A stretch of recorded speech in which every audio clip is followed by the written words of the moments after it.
ఖైరతాబాద్ ఆర్యవైశ్య సంఘం అని మేము స్థానికంగా ఆర్యవైశ్య సంఘం ఖైరతాబాద్.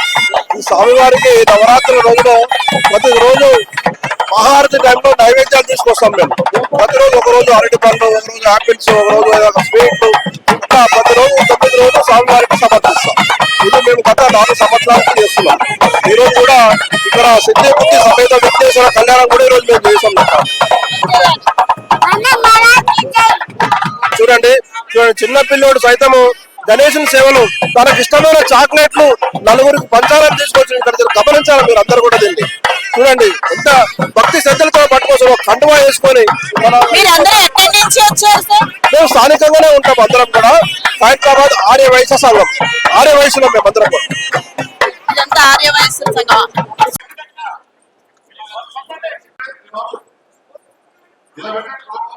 నా పేరు అనిల్ అండి. అనిల్ గారు ఎక్కడి నుంచి వచ్చారు? దిల్సుఖ్ నగర్ నుంచి వచ్చామండి. దిల్సుఖ్ నగర్ నుంచి ప్రతి సంవత్సరం వస్తారా? ప్రతిసారి వస్తామండి. మేము చిన్న ఉన్నప్పుడు మా డాడీ తీసుకొచ్చేవాడు. సో ఇప్పుడు మేమే రావడం జరిగింది. మేము మా ఫ్రెండ్స్. మీ ఫ్రెండ్స్ తో వచ్చారా? ఎలా అనిపిస్తుంది? మీ చిన్నప్పటి నుంచి చూస్తున్నారు కదా, అప్పటికి ఏంటి మార్పులు? అప్పటికిప్పటికంటే హైట్ చాలా పెంచుతున్నారండి. అప్పుడు కొంచెం చిన్న హైట్ పెరిగింది. చాలా బాగా అనిపిస్తుంది. ఏర్పాట్లు ఎలా ఉన్నాయి అంటే అప్పటి నుంచి చాలా బాగున్నాయండి. అప్పటితో పోల్చుకుంటే ఇప్పుడు చాలా డెవలప్ అయింది. అలాగే అంటే అప్పటి నుంచి ఇప్పటికి మీ కోరికలు కూడా ఏమైనా పెరిగాయా? ఎందుకంటే ప్రతి మంచి జాబ్ రావాలని, బైక్ తీసుకోవాలని చాలా కోరికలు ఉంటాయి కానీ. ఓకే, మీ పేరు? నా పేరు హరీష్. హరీష్ ఎప్పటి నుంచి వస్తున్నారు ఇక్కడికి? 10 years నుంచి వస్తున్నాను. 10 years. ఎలా ఉంది ఈసారి? ఈసారి చాలా బాగుంది. లాస్ట్ టైం అంటే ఏర్పాట్లు సెక్యూరిటీ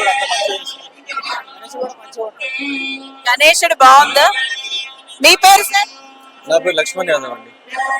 లక్ష్మణ్ యాదవ్ నా పేరు. ఓకే, లక్ష్మణ్ యాదవ్ గారు చెప్పండి ఎలా ఉంది అంత? అంటే ఎన్నేళ్ళుగా వస్తున్నారు?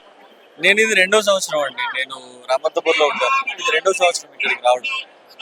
చాలా బాగా అనిపించింది. పోయిన సంవత్సరం కంటే ఈసారి ఇంకా ఫెసిలిటీస్ కానీ ఇక్కడున్న వాతావరణం కానీ చాలా బాగుంది. ప్రతిసారి మనము వినాయకుడి ఒక్కొక్క అడుగు పెంచుకుంటూ వెళ్ళడం కాకుండా ఈ సంవత్సరం నుంచి ప్రత్యేకత ఏమిటి అంటే ఈ సంవత్సరం నుంచి ఒక్కొక్క అడుగు తగ్గించుకుంటూ వస్తున్నారు. అది ఈ సంవత్సరానికి ఉన్న ప్రత్యేకత. అంటే మీరు ఇన్ని సంవత్సరాలుగా ఇక్కడ ఉండి ఇది 2వసారి ఎందుకు అయ్యింది? ఎందుకు రాలేదంటారు మీరు అసలు? అంటే మా ప్రాపర్ వచ్చేసి జగిత్యాల డిస్ట్రిక్ట్ అండి. నేను ఇక్కడ జాబ్ కోసం అని వచ్చాను. సో నేను వచ్చి 4-5 years అవుతుంది. 4-5 years లో ఇది 2వ సంవత్సరం నేను ఇక్కడికి రావడం. ఒకవేళ కనుక ఇక్కడ ఇలా ఏమైనా మార్చాలి అంటే ఏం మారిస్తే బాగుంటుంది? ఇంకా ఏం ఏర్పాట్లు తక్కువ అయ్యాయి అంటారు? ఏర్పాట్లు అన్ని బాగానే ఉన్నాయండి. కొంచెం ఫెసిలిటీస్ ఇంకా డెవలప్ చేస్తే ఏం ఫెసిలిటీస్ ఉంటే బాగుంటుంది? భక్తుల దర్శనార్థం వాళ్ళు క్యూ లైన్లు అరేంజ్ చేశారు కదా, అది ప్రాపర్ వేలో అరేంజ్ చేయలేదు. చాలా డిస్టర్బ్డ్ గా ఉంది తిరగడం చేయడం, కానీ కొంచెం ప్రాపర్ వేలో అరేంజ్ చేస్తే బాగుంటుంది అనేది నా ఉద్దేశం. సో ఇక్కడైతే ఉత్సవ కమిటీ మెంబర్ ఉన్నారు. మీ పేరెంట్స్ సార్? సజ్జన్ లాల్. సజ్జన్ గారు ఎన్నేళ్ళ నుంచి చేస్తున్నారు ఇలాగా ఈ సేవ? ఇది చాలా ఆల్మోస్ట్ 30 years అయిపోయిందండి. 30 years నుంచి ఇక్కడ సేవ చేస్తున్నాము. 30 years నుంచి ఏదో ఒక గవర్నమెంట్ మారుతూనే ఉంది. సో ఎలా అనిపిస్తుంది అంటే ప్రతి గవర్నమెంట్ లో కూడా మీకు అన్ని సదుపాయంగానే ఉన్నాయా? మీరు ఏర్పాట్లకి ఏం అడ్డు లేకుండా? అన్ని గవర్నమెంట్ లో ఇక్కడ భగవంతుని కోసం ఏ విధంగా ఏ సమస్య లేదండి. అందరూ కోఆపరేట్ చేస్తున్నారు, అందరూ దీనికి సహకరిస్తున్నారు. ఇంకా దాంతోపాటు గవర్నమెంట్ తో ఏ సంబంధం లేకుండా ఇక్కడ అంతా హెల్ప్ అవుతుందండి. ఏ గవర్నమెంట్ ఎంతమంది వచ్చారు సార్ ఇప్పటికి? ఎంతమంది వచ్చి ఉంటారు? నిన్న అప్రాక్సిమేట్లీ లక్షలాది మంది వచ్చి ఉంటారండి. నిన్న మొన్న సండే సాటర్డే రోజు చాలా అంటే ఆల్మోస్ట్ ఇది ఇంపాసిబుల్ అంటే చెప్పలేము మనము ఎన్ని జనాలు అనేసి, అట్లా అంచనా కూడా వేయలేము. కానీ లక్షలలో చాలా జనాలు వస్తూ ఉంటారండి ఇక్కడ చూడండి. పబ్లిక్ ని ఎలా మేనేజ్ చేస్తున్నారు ఇంత లక్షల్లో వస్తుంటే? మన పోలీస్ వ్యవస్థ ఉంది ఇక్కడ, వాళ్ళు చాలా చక్కగా మేనేజ్ చేస్తారు. ఇంకా బ్యారికేడింగ్ కూడా చాలా మంచిగా ఉంది.